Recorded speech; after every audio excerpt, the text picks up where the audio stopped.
अब महज कुछ ही दिन रह गया है महाराष्ट्र विधानसभा चुनाव के वोटिंग को लेकर, और खास जुम्मे के दिन आखिरी जुमा होने की वजह से क्या मुस्लिम समाज की तरफ से या मौलवी मौलाना मुफ्ती इमाम साहब की तरफ से मस्जिदों में कोई खास तकरीर दी गई या कोई अपील की गई महाविकास अघाड़ी को वोट देने को लेकर? इस बारे में हमारे साथ बात करने के लिए जमीयते उलेमाए हिंद मुंबई के अध्यक्ष मौलाना सिराज खान साहब हैं। मौलाना साहब, इस बार तो हम जो देख रहे हैं, चाहे देवेंद्र फडणवीस की हम बात करें, धर्मयुद्ध का जो है वो इसे एक आह्वान दे रहे हैं कि मुस्लिम समाज की तरफ से चूंकि अब लेटर्स लिख दिए गए हैं महाविकास अघाड़ी के नेताओं को, 17 डिमांड उसमें कर दिया गया है, तो अब आप भी मैदान में उतर जाइए। तो क्या आप लोगों के मुस्लिम समाज की तरफ से भी महाविकास अघाड़ी को वोट देने को लेकर कोई अपील की गई है खास जुम्मे के दिन? सबसे पहले मैं आपको बताता ये चलूं, वो करे तो कायदा, हम करे तो अलकायदा। अरे भाई, बीजेपी अपने मैनिफेस्टो के अंदर सारी बातें करती है, आरएसएस उनके लिए एक्टिव है, हर आदमी उनके लिए एक्टिव है। लेकिन मेरा आपसे कहने का मतलब यही है कि जब हिंदुस्तान के अंदर मुसलमानों की बात आती है, मुसलमानों के लिए कोई स्टैंड लेता है, तो आप लोग उसको डायरेक्ट नेगेटिव की तरफ क्यों लेकर जाते हैं? ये बिल्कुल सरासर गलत है। आज फ्राइडे का दिन था, हमने पूरे महाराष्ट्र के मुसलमानों से ये अपील करी कि 20 तारीख के दिन आपके वजूद की लड़ाई का दिन है, और खाली मुसलमानों से बात नहीं करिए, आप अपने आस पड़ोस के अंदर जितने भी है, हिंदू मुस्लिम सिख ईसाई जितने लोग भी है, सारे लोग 20 के दिन छुट्टी का दिन ना बनाए। 20 तारीख के दिन अपने वोट का दिन है तुम्हारा, आप अपना वोट उस दिन इस्तेमाल करें। और इस्तेमाल करने के साथ साथ में आप एक चीज जहन में रखिए कि इस पूरे माहौल के अंदर हर आदमी शर पसंदी की बात करता है, और हमारे नबी पाक सल्लल्लाहु अलैहि वसल्लम के नाम पे गुस्ताखी होती है, उनके किरदार पर गुस्ताखी करने वाले लोग हैं, और बड़ा बाकायदा ढटाई के साथ में वो खड़े रहते हैं, उन्हें शर्म नहीं आती। तुम एक चीफ मिनिस्टर हो एक तरफ के, तुम एक तरफ डेप्यूटी चीफ मिनिस्टर हो, आप लोग जाकर वो महाराज जी के फेवर में स्टेटमेंट देते हो, और हम मुसलमान क्या यहाँ पे हम लोग इतने गिरे हुए दर्जे के लोग हैं कि हमारे नबी पाक सल्लल्लाहु अलैहि वसल्लम के नाम पे गुस्ताखी करी जा रही है और हम शांति के साथ में चुप बैठे? जो मुसलमान उनका साथ देता है, मैं वर्ड यूज कर रहा हूं, जो मुसलमान बीजेपी का, शिंदे का और अजीत दादा पवार का साथ देता है, मैं तो उसको मुसलमान मानने को तैयार नहीं हूं। वजह कि हमारे नबी पाक सल्लल्लाहु अलैहि वसल्लम के नाम पर गुस्ताखी हो रही है और ये शांति के साथ में बैठे। बड़े अफसोस की बात है, वो मुसलमान जो उनकी तरफ हैं, उनकी तरफ से वो हट जाएं। हम उनसे अपील करते हैं और एकदम बाकायदा कहते हैं कि जो हमारे नबी पाक सल्लल्लाहु अलैहि वसल्लम की नाम पर गुस्ताखी करता है उसको छोड़ दें,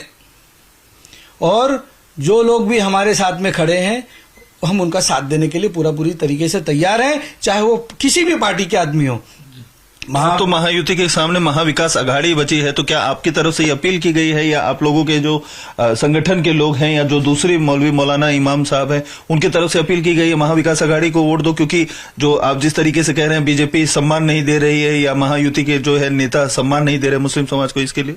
अरे बिल्कुल महाविकास अघाड़ी सरकार को हमने सपोर्ट करने की अपील करेंगे और ये कहेंगे जहां जहां पर भी महाविकास अघाड़ी का कैंडिडेट है उसको एक तरफा और भारी बहुमत से जिताइए कि दोबारा कोई भी आदमी किसी भी मजहब के बड़े पेशवा को, रहनुमा को बुरा भला बोलने की हिम्मत ना करे। और हम ये बोलते हैं कि महाविकास अघाड़ी सरकार के लोगों की हम तायद इसलिए कर रहे हैं क्योंकि उनका 2.5 वर्ष हमने देखा उन्होंने किस तरीके से शासन चलाया। उद्धव बाला साहब ठाकरे की बात करते हैं हम कि अगर वो महाराष्ट्र का चीफ मिनिस्टर बनेंगे, जब वो महाराष्ट्र के चीफ मिनिस्टर बनेंगे तो इंशाल्लाह हमको अल्लाह की जात से उम्मीद है कोई भी किसी के मजहब के बारे में बुरा भला नहीं बोल सकता। तो आपको लगता है रामगिरी महाराज को लेकर जिनका आपके ऊपर सबसे ज्यादा ऑब्जेक्शन है, जिन्होंने नबी पाक जो है का अपमान किया है, उनके ऊपर कोई कार्रवाई होगी ऐसा आपको लगता है? बिल्कुल, इंशाल्लाह ताला हमारी अल्लाह पाक की जात से उम्मीद है कि जब भी अगर महाविकास अघाड़ी सरकार गवर्नमेंट बनाती है, जो लोगों ने भी नबी पाक सल्लल्लाहु अलैहि वसल्लम के नाम से गुस्ताखी करी है उसके ऊपर कठोर कार्रवाई होगी। और कठोर कार्रवाई के साथ में 17 FIR भी है। गालिबन मैं समझता हूं किसी ने उनको टच से मस तक नहीं किया कि हाईकोर्ट इसमें इंटरफेयर करने की बात करता है। कल हाईकोर्ट ने कुछ ऑर्डर किए हैं। तो मेरा कहने का मतलब ये है कि हिंदुस्तान के अंदर एक गंगा जमुना तहजीब है। हर आदमी यहाँ पे हिंदू मुसलमान सिख ईसाई सारे सेक्ट के लोग जब मिलकर रहने को तैयार हैं तो आखिर ये कौन लोग हैं जो हिंदुस्तान के अंदर ये वातावरण खराब करना चाहते हैं? तो क्या ये मस्जिद से भी इस चीज को लेकर, चूंकि सबसे ज्यादा कहा जाता है कि फ्राइडे की जो जुम्मे की नमाज होती है सबसे ज्यादा भारी संख्या में लोग आते हैं नमाज अदा करने के लिए, तो ये चीज की गई है आप लोगों की तरफ से, जो है मस्जिद के अंदर तकरीर दी गई है कि आप लोग वोट कीजिए, निकलिए सड़कों पर और 20 तारीख को वोट कीजिए? नहीं, हमने सड़कों पर उतरो नहीं, मुसलमान सड़क पर उतर के पोलिंग बूथ जाओ, पोलिंग बूथ में जाकर वोट करो। हमने सारे सेक्ट के मुसलमानों से ये अपील करी है आज कि आज के दिन 20 तारीख के दिन आप अपना कीमती वोट महाविकास अघाड़ी सरकार के कैंडिडेट को दें, और इंशाअल्लाह ताला महाविकास अघाड़ी कैंडिडेट को जब ये वोट कर देंगे तो महाराष्ट्र का फ्यूचर एकदम उज्जवल होगा, एक अच्छा माहौल रहेगा और अच्छे तरीके से इंशाअल्लाह ताला ये काम होगा। लोकसभा का जिस तरीके का परिणाम निकला था, आपको लगता है उसी तरीके से इस बार की जो असेंबली इलेक्शन है उसमें हो गया, अगर एक मुश्त इस तरीके से अगर वोटिंग होती है तो जैसा देखा गया था पैटर्न? बिल्कुल, इंशाअल्लाह ताला मुसलमान, हिंदू, सिख, ईसाई सारे लोग मिलजुल कर ये बार वोट करेंगे। 20 तारीख छुट्टी का दिन नहीं है, 20 तारीख के दिन आप अपने घरों से निकले और अपने वोट का इस्तेमाल 100% करें, और जो लोग भी फिरका परस्ती का काम करती है उनके ऊपर ये जन्नाटेदार चमाट होगा। आखिरी सवाल मेरा,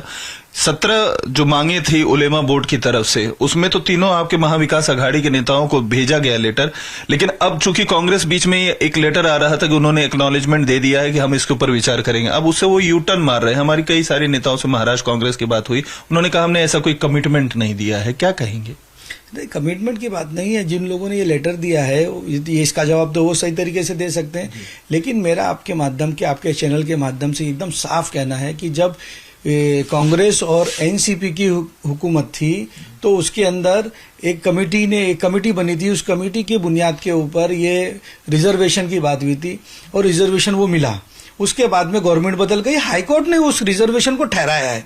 तो हम ये चाहते हैं कि उद्धव बाला साहब ठाकरे इस पूरे मामलात को पर्सनली जब देखेंगे तो इंशाअल्लाह ताला अल्लाह की जात से उम्मीद है कि जो रिजर्वेशन जो बीजेपी और उनके मानने वाले लोग हैं ना, ये मिसगाइड कर रहे हैं कि ओबीसी में से रिजर्वेशन कटेगा। अरे भाई, ये रिजर्वेशन किसी मजहब की बुनियाद पे नहीं मिल रहा है। ये मुसलमानों के अंदर जो सेक्ट है, जो कैटेगरी है, जो जातियां हैं, वो जाति के आधार की बुनियाद पर वो रिजर्वेशन की बात हो रही है। और अगर वो रिजर्वेशन मिलता है, बैकवर्डनेस के बारे में बात कर रहे हैं आप। जो रिजर्वेशन वो मिलेगा तो हमें उम्मीद है अल्लाह पाक की जात से इंशाअल्लाह ताला की वो रिजर्वेशन, ये गवर्नमेंट महाविकास अघाड़ी सरकार गवर्नमेंट बनाती है तो हमारे एक डेलीगेशन जाकर उनसे मिलेगा। 10% ही आरक्षण आपको चाहिए, अगर उससे कम होगा तो नहीं चलेगा? नहीं, सवाल चलेगा नहीं है, हमारे को रिजर्वेशन मिलना चाहिए और जो हमारे को जिस तरीके से मिलना चाहिए उस तरीके से हमको हमारा रिजर्वेशन मिले, कानूनन जो है, बिना किसी के उसमें हस्तक्षेप किया या इंटरफेरेंस। बिल्कुल, एग्जैक्टली। तो ये थे मौलाना सिराज खान साहब, जिनका साफ तौर पर कहना है कि जो